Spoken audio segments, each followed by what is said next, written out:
Bakit hindi daw ako sumama kay Dong at saka kay papunta siya ng Finland, di ba? Kasi nag-meet up kay Inday Karya, kay Thai Finish.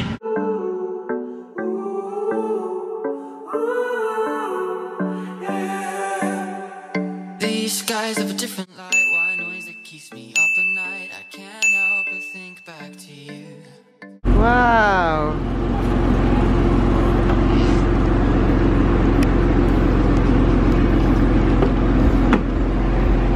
Hello, good morning. Good morning. Hello guys, good morning and welcome back to another vlog. It's a May. Oliver Kaga. It's a May. Gig guys. So guys, we are going today to sa hospital. Kasi ngayon po yung araw ng aking sonography, yung ipa-ultrasound, yung second time. Ngayon po lang, sana ngayon na talaga, I hope today is the day na malalaman na po nila kung ano ang nasa loob ng aking tiyan, sa aking liver.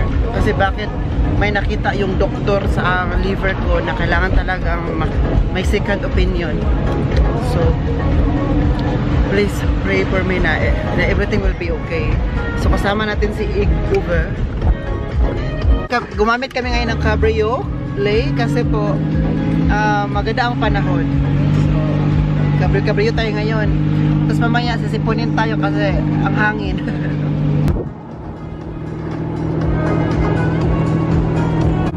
Wow!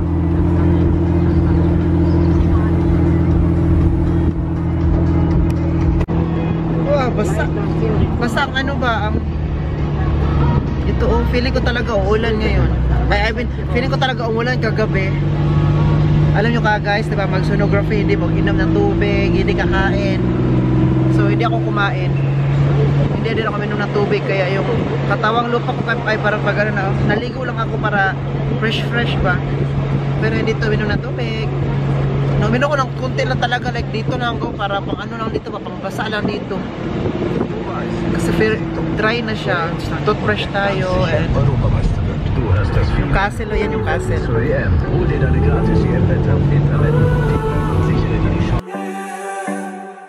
These skies have a different light, why noise that keeps me up at night. I can't help but think back to you. I wish that I could find a face that I would recognize. I replay the memory of you. It's been hard.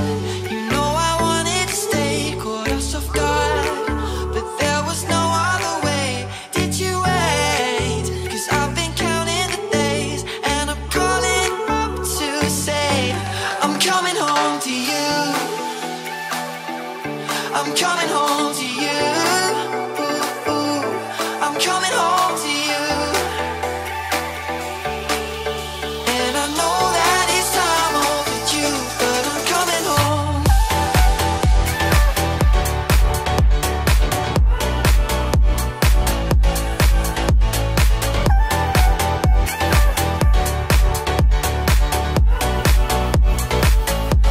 I'm coming home to you. Guys, nandito na po kami. Sinarado lang ni boss yung Cabrio kasi sarado na to para lalabas na kami. Sarado na. Iwan ko lang ang camera dito po kasi bawal man mag-camera dito doon.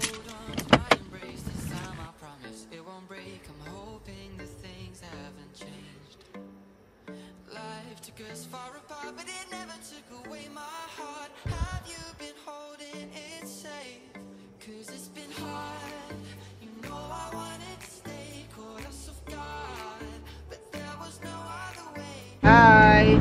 Tapos na po ako sa ano ko, doon sa sonography para ultrasound. And then the nurse asked me, "Did you have a sonography before?" And I said, "It's my first time." And she said, Aber die hat die auf Deutsch gefragt. Ja, alles auf Deutsch. Und sie hat gefragt, sie hat gesagt, alles gut, ist alles nur das nicht Schmerzen, nur gillig. She said, it's okay, it's not painful, but it's only jelly because of the gel that they will put. I will tell you later guys kung anong nangyari at anong meron sa tiyan ko. But for now, we're going back home at saka kakain lang kami. Inom na akong tubig kasi hindi talaga ako masyado uminom ng tubig. Nilimit ko talaga for this at saka hindi kami kumain. Late, uwi na kami. Mabuti na mabilis na ang pag ano ko ba. It's not like before, no? Now it's easy. It's easy. With this. Yeah, because I don't need to wait any longer. Unlike before. Ich hab dir ja vorher gesagt, dass ich das nicht mitmache. Yeah.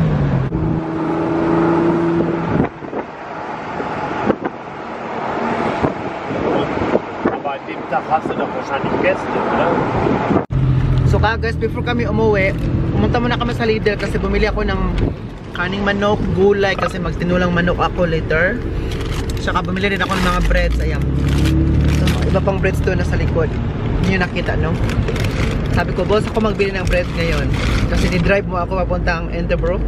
I will pay for your breads. So, makain muna tayo kasi gutom talaga ako guys. Hindi kasi ako kumain gagabi.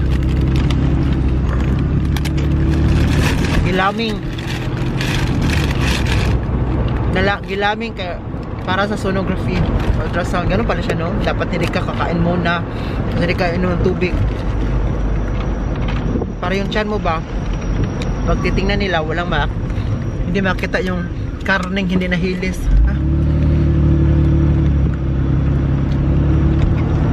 Over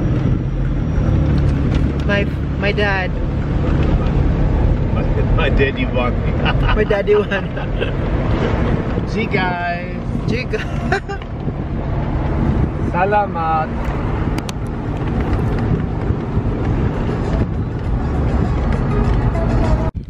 Guys, tumatay na po kami dito sa bahay. Si boss po ay naghanap siya ng panglinis daw dito sa sasakyan. Yan. Ito na yung binili natin na malingki tayo. Ano ba lang hinihina ni boss dito? Ano pala? Ay, linisan daw niya to. Ito oh.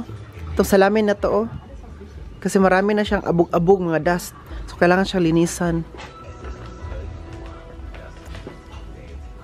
Oh, so ich gehe jetzt. Ja? Ja, du machst das kaputt. Ja, natürlich. Das ist meine.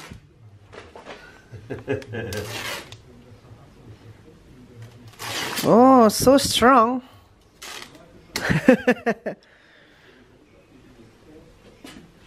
And then? I need only a little piece.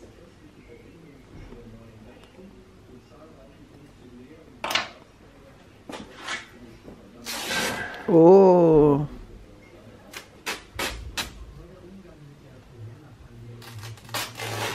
Naja.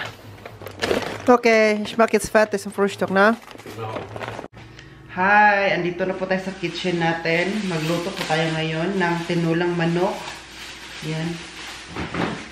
Wala po kasi akong chayote. So, ito na kohlrabi ang ginawa ko. Gagamitin ko pala. So, wow! Diba, pumunta kami kanina sa Lidl. Ito yung binili ko. Binili natin ang tinula. Gamitin natin itong kutsilyo na to kasi hindi daw to pwede. Kasi kapag ito, may kwento ko sa inyo, gumamit ako nito before nag-slice ng karne na yung may buto. Pag natamaan man yung buto, ayan, ano to nasira. Kaya pinaayos ko.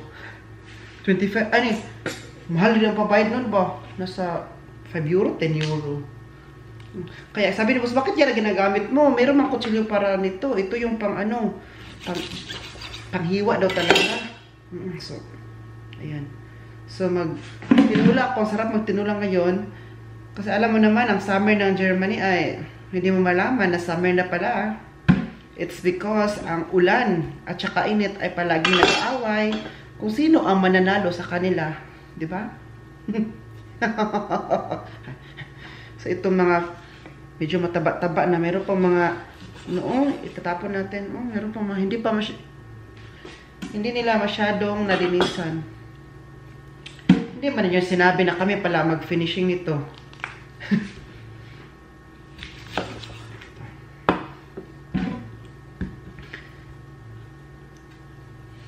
nagutom na ka guys. Pag dating ko kanina, pag uwi namin kanina dito, nag-breakfast kami, nag-prepare ako ng breakfast. Tapos Egbert kasi ang nagtrabaho ka na sa hotel. So ayan, balik na tayo. Nalubat ang battery ko kanina, kaya na-stop ako. At tapos na pala ako nagtantad, hiwa-hiwa ditong ano, kaning manok. So kanina, pagkatapos namin nag-breakfast, tinuluan ko si Egbert kasi po hindi pa tapos man ang trabaho niya sa hotel. Though today ay nag-day off ako kasi nga pumunta ako ng hospital, di ba? Nagpa-sonography ako today. Kaya na pa-day off na ako nang wala sa oras. So, pagdating ko man kanina dito ka guys, na tapos na kami, naawa man ako kay Egbert ba na may isa pang room na hindi pa natapos at saka late na. Sabi ko na sa kanya na tulungan na lang kita Egbert. Sabi ko na ako na bahala mag-ano sa room. Ayan, magtulungan kaming dalawa. Happy naman siya. Happy ka pala Egbert. Happy na lang siya kasi daw sabi niya may anak akong mabuting bata. Sabi, may mabuti akong anak dito sa Germany. Kaya, very proud ako na dito to. Dito to. So,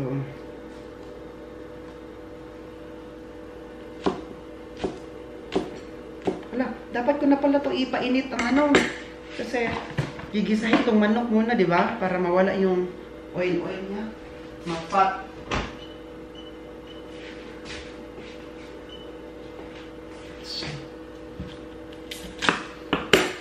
May mga gulay tayo dito. Bumili din ako nito. Ayan. Tsaka may ano doon ako. Baby spinach. Diba? Doon lang. Naghihintay. Tsaka meron akong pak choy para mas marami talagang gulay ba. Sarap humigop ng sabaw today ka guys. Sinasabi ko sa inyo. Dapat itong malaman. So.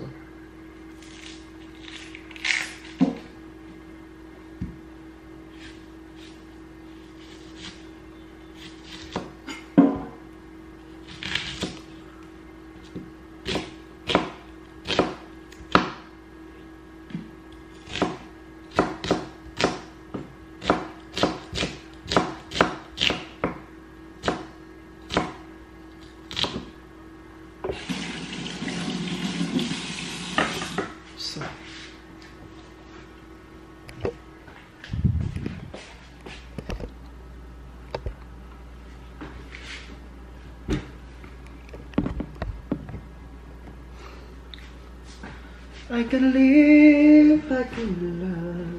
Lagyan natin ng kunting oil. Hindi pa ako nagsaing ng kanin. Magsaing na ako. Pero igisa ko lang muna ito before ako magsaing. Para todo na to.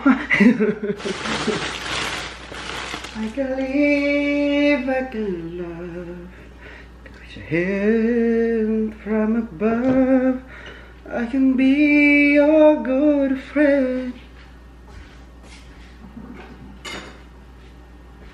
To love you, dear, dear. What take you so long?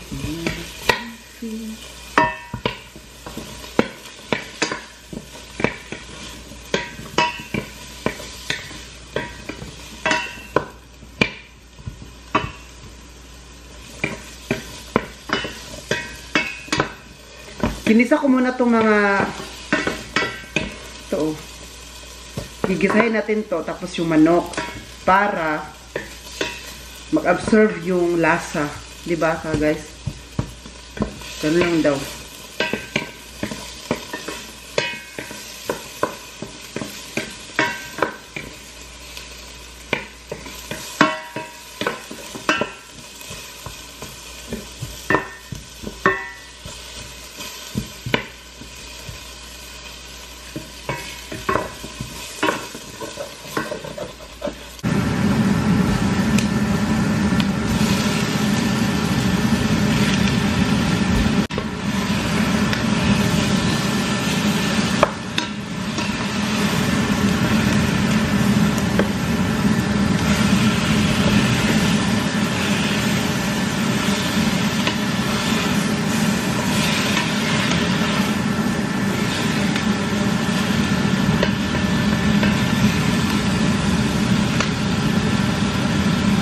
nagluluto ako doon, pinapa-smooth ko lang yung ano, kaning manok.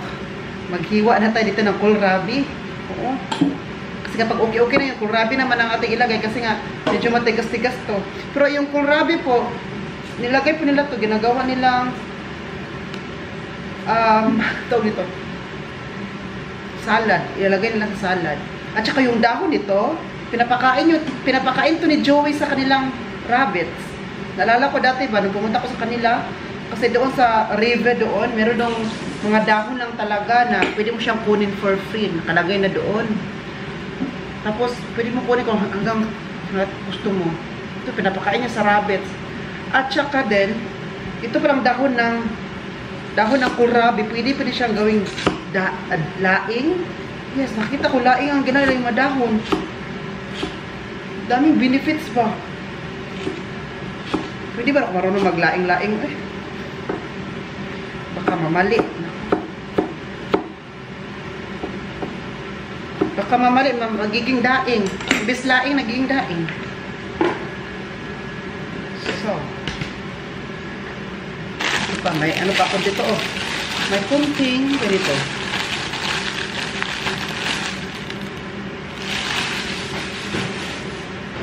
Best and vegetables talaga tayo today. Baka kalaunan magiging vegetarian na din ako. Ha? Parang friend ko si Harvey, sabi niya, Oliver, baka magiging vegetarian ka na din. So, wag naman. Okay naman siguro kasi healthy naman siya. Kung mamiss ko si adobo, yung lechon belly, okay naman na magiging vegetarian minsan-minsan. Kasi hindi pwede na palaging karne. Uy, Diyos ko. Paano na yung katawang lupa natin? Kung karne na palagi nakakain natin. Do, protein siya, pero hindi naman palagi, ha?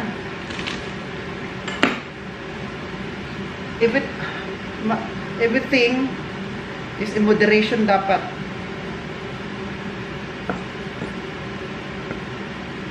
Pero yung nag-gym ka, guys, pa, yung nagbubuhat, nag-gym, nag-workout, kaya nila na kumain ng everyday steak.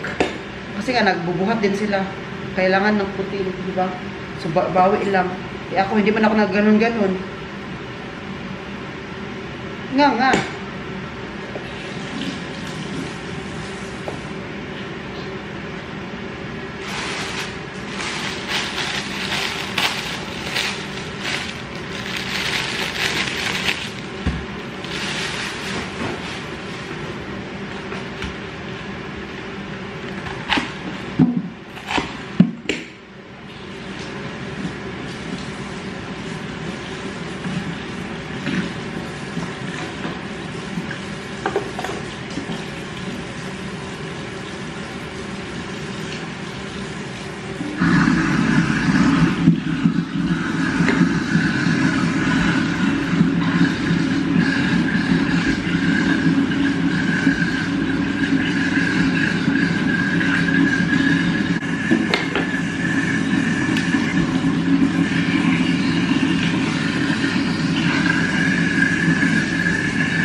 Hi, anyway, marami po akong nabasa ba na bakit hindi daw ako sumama kay Dong at saka kay papunta siya ng Finland, di ba? Kasi nag-meet up kay Inday Karya, kay Thai Finish. Yes, palagi po ako sinasabihan ni Dong nung May pa lang yun. Tapos nung first week of June, sinasabihan niya ako na, Oliver, tara na ba? Sama ka ba?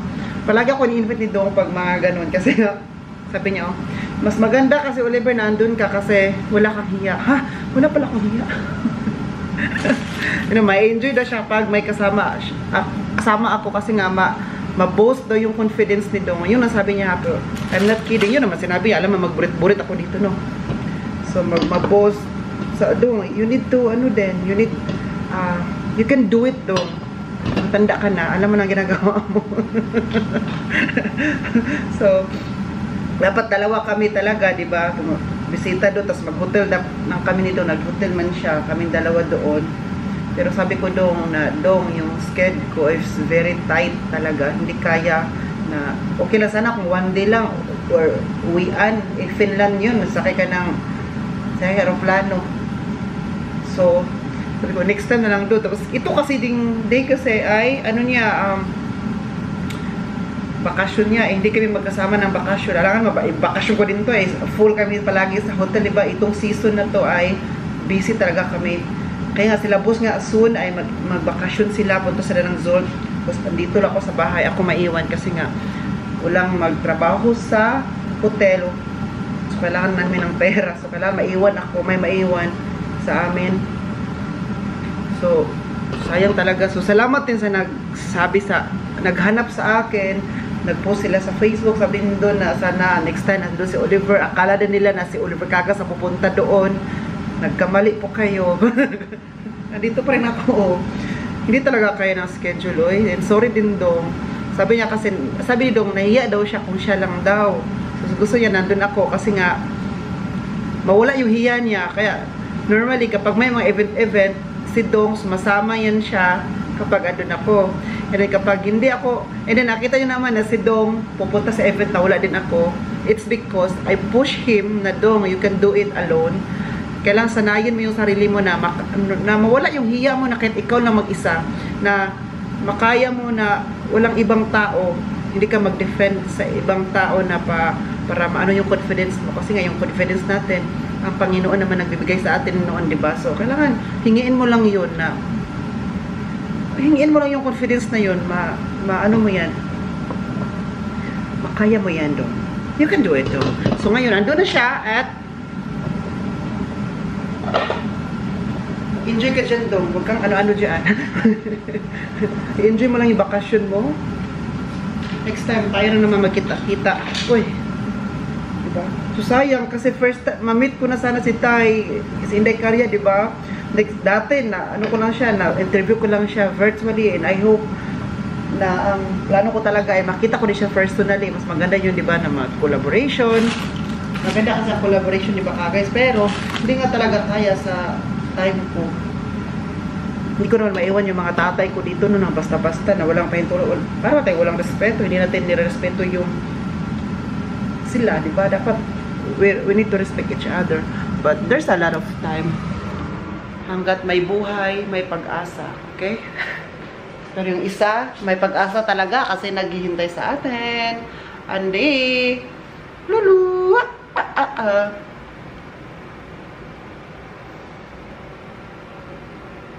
Nakakataba naman po ng puso na hinahanap niyo po pala ako. Bakit wala ako doon? Thank you so much po at naalala niyo po ako na sana andun din daw ako. Maybe next time po. There's a lot of next time. Thank you din po sa naghanap sa akin. Grabe kayo. Grabe yung ipalangga ko ninyo. Guys, I think luto na po to. Wait. Wow! Ang sarap-sarap. Sarap, no? Ito. Woo! Ang sarap. Luto na siya. Ang daming mga gulay. Wow. Healthy tayo ngayon. Ang manok, healthy din siya, di ba? Kaya huwag kayong ano dyan. Hay! Inaaway. Charot. Kain po tayo. Kain na tayo. Hi ka guys. Nakarating ko lang po dito sa bahay. Kasama si Andy. Tingnan na siya, oh. Saan ka ba? Saan ka ba?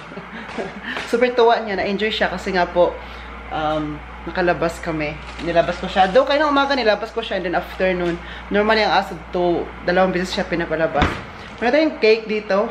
Kahapon pa lang po daw ito. Kinain nila boss. Tapos wala man. Kinain nila.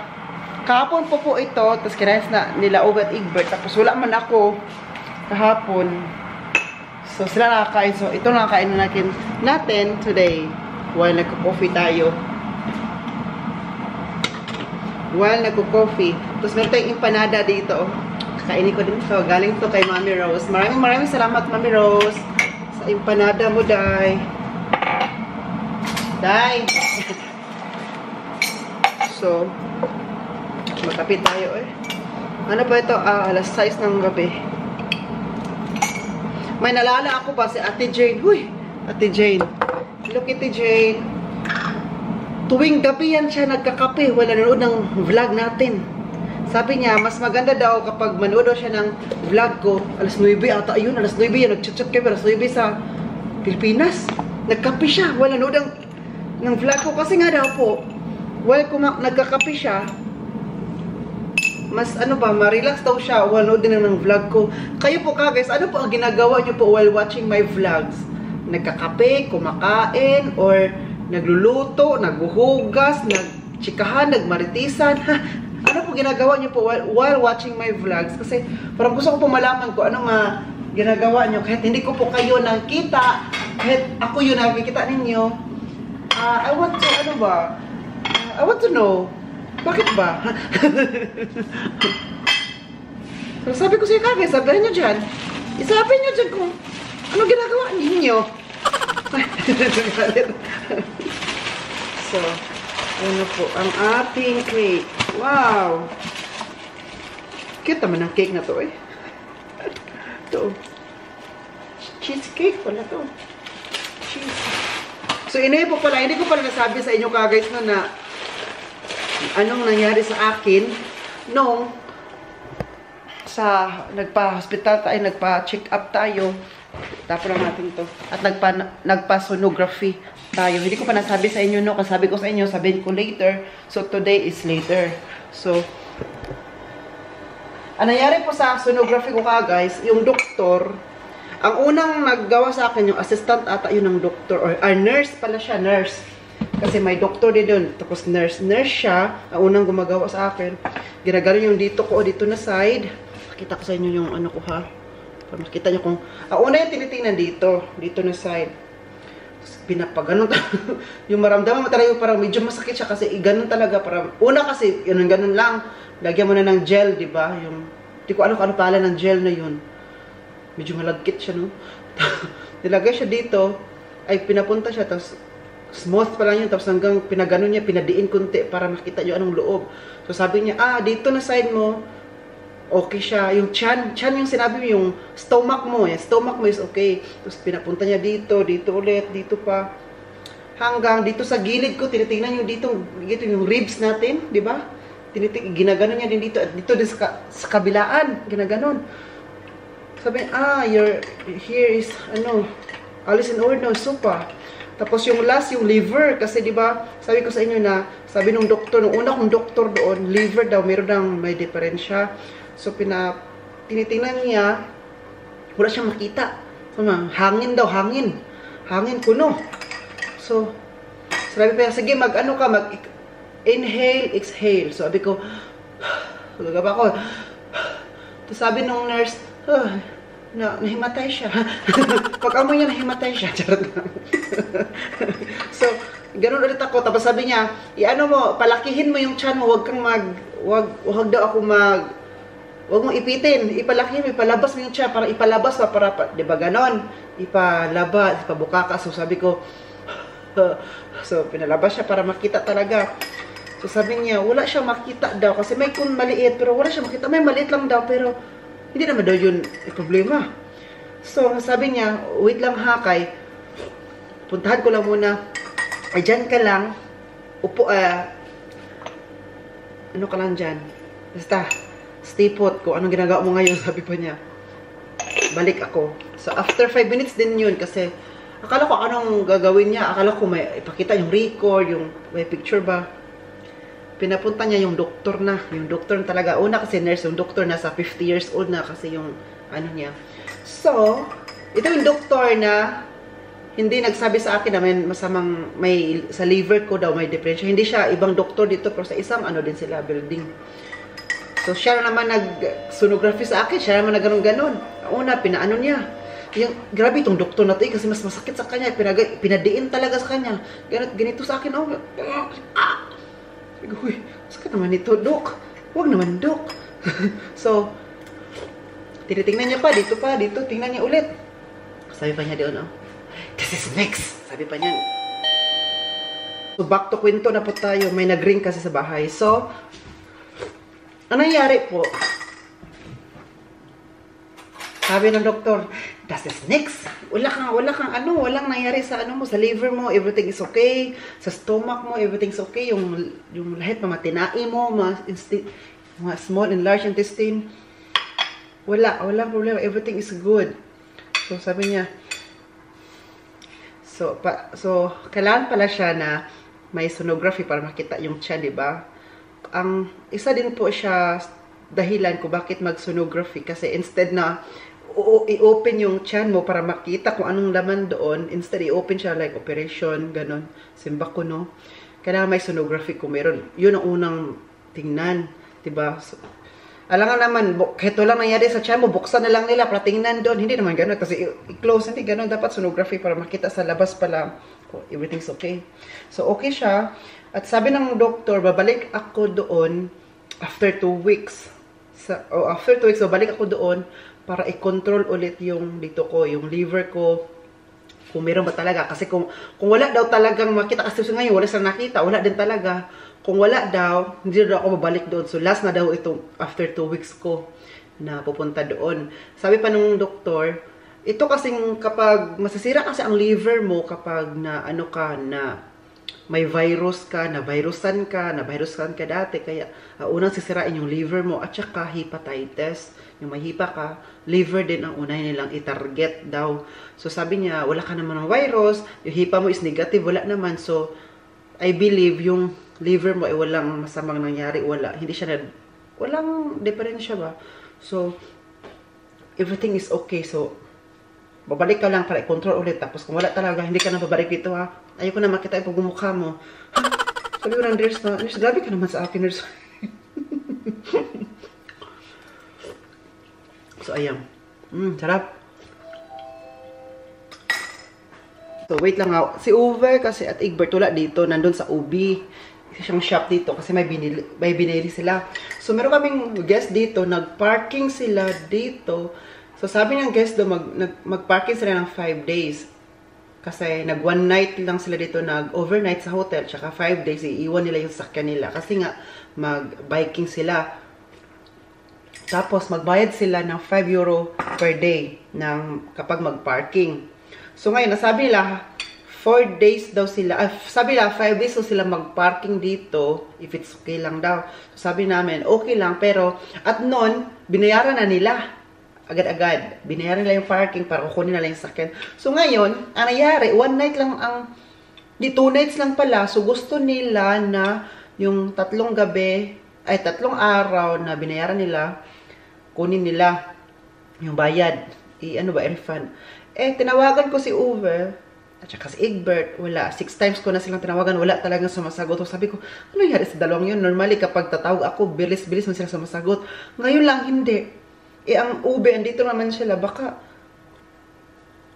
hindi talaga na sinagot ka, guys. Hindi ko alam kung ano nangyari. Parang nakakinabahan din ako, no? Normally kapag tatawag ako, bilis-bilis lang sumagot. Lalo na si Egbert. Pero ngayon wala. Kaya, sabi ko lang sa lalaki, yung guest namin, email na lang kayo kasi mababasa yan ni Egbert. Mag-email kayo sa email niya. Ayan na naman, meron naman. Wait lang ha, kasi Ay kagas, yung kape ko hindi talaga matapos-tapos kasi po, one after another, maraming nag-ring dito sa bahay kasi wala din sila Uber sa Egbert. Kaya ako talaga nagawa doon. So, hindi pa naubos yung kape, hindi pa naubos yung cake. Mag-alas 7 lang ka, guys. Kanina, alas 6 lang, alas 7 na noon. Sa gabi. Yung kape ko, malamig na. Kape ko, super lamig. So, ito naman, may isa pang tao dito, oh. Wala daw pahinga dito ba? Nasabi ko talaga sa'yo, din. Tumulong ka sa akin, ha? So, guys, I'm going to end this vlog. Sana enjoy po kayo sa vlog natin today. Please don't forget to like, share, and subscribe. This has been Ruben Cagas, and God bless us all. Then, cheers!